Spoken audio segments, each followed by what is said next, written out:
بسم اللہ الرحمن الرحیم والصلاۃ والسلام علیک یا سیدی یا رسول اللہ وعلی آلک و اصحابک یا نور اللہ۔ درود شریف کی برکات و فضیلت۔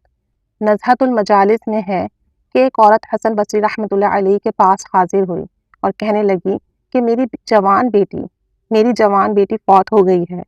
میں چاہتی ہوں کہ میں اسے خواب میں دیکھوں، کوئی ایسی دعا بتلائیے جس سے میری برات پوری ہو جائے۔ جوان بیٹی تھی، بوڑھی ماں تھی، اگر کسی کی کوئی جوان اولاد فوت ہو جائے تو ان کو صبر کہاں آتا ہے۔ ایسے ان خاتون کو صبر نہیں تھا اور یہ چاہتی تھی کہ ایک دفعہ اپنی بیٹی سے ملاقات کر لوں اور مجھے دل کو تسلی ہو جائے۔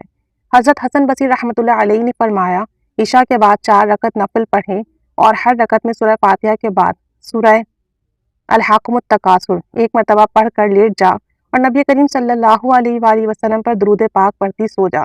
درود پاک کی برکت سے تو اپنی بیٹی کو خواب میں دیکھ لے گی۔ اس عورت نے ایسا ہی کیا۔ جب درود پاک پڑھتے پڑھتے وہ سو گئی تو اس نے خواب میں اپنی بیٹی کو دیکھا کہ وہ عذاب میں مبتلا ہے۔ اس نے دوزخ کے تارکول کا لباس پہنا ہوا ہے، ہاتھوں میں ہتھ کڑیاں ہیں اور پاؤں میں آگ کی بیڑیاں ہیں۔ سوچیں، کوئی ماں اگر اپنے بچے کو خواب میں اس طریقے سے دیکھے کہ وہ دوسری دنیا میں عذاب میں ہے اور کوئی اس کا مددگار نہیں ہے تو اس کی کیا حالت ہوگی۔ کیونکہ والدین تو اپنے بچوں پر جان اظہار کرتے ہیں، والدین تو اپنے بچوں کو کسی بھی حال میں تکلیف میں دیکھ ہی نہیں سکتے۔ جب وہ عورت دوسرے دن خواب سے جاگی، اس نے دیکھا اپنی بیٹی کو اس حال میں تو بہت دکھ ہوا، اسے بہت مغموم ہوئی، بہت روئی۔ حضرت حسن بصری رحمۃ اللہ علیہ کی بارگاہ میں آئی اور عرض کیا کہ میں نے اپنی بیٹی کو اس حال میں دیکھا ہے۔ حضرت حسن بصری رحمۃ اللہ علیہ بھی بہت غم زدہ ہوئے اس کی بیٹی کا حال دیکھ کر، لیکن کیا کر سکتے ہیں، اللہ اور اس کا معاملہ ہے۔ اس کی بیٹی اور اللہ کا معاملہ تھا، کوئی کیا کر سکتا تھا۔ لیکن کچھ عرصے کے بعد حضرت حسن بصری رحمۃ اللہ علیہ نے اس لڑکی کو خواب میں جنت میں دیکھا کہ وہ ایک تخت پر بیٹھی ہے اور اس کے سر پر نورانی تاج ہے، جنتی حلہ پہنی ہوئی ہے، جنتی لباس پہنی ہوئی ہے، اور وہ آپ رحمۃ اللہ علیہ سے کہنے لگی کہ آپ مجھے پہچانتے ہیں؟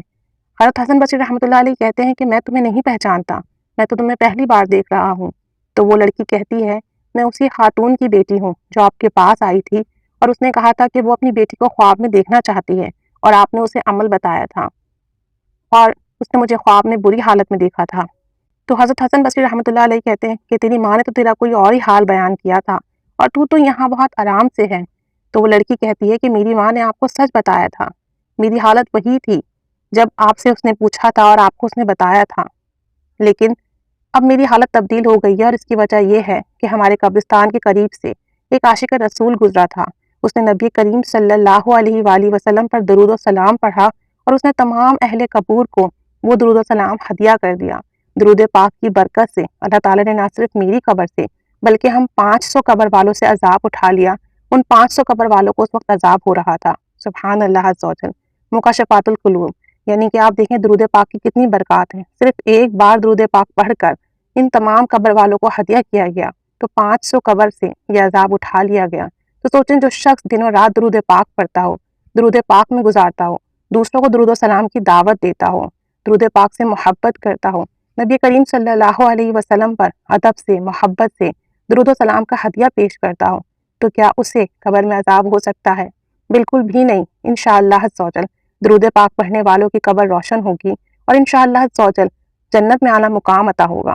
آپ صلی اللہ علیہ وآلہ وسلم کی قربت اور زیارت نصیب ہوگی۔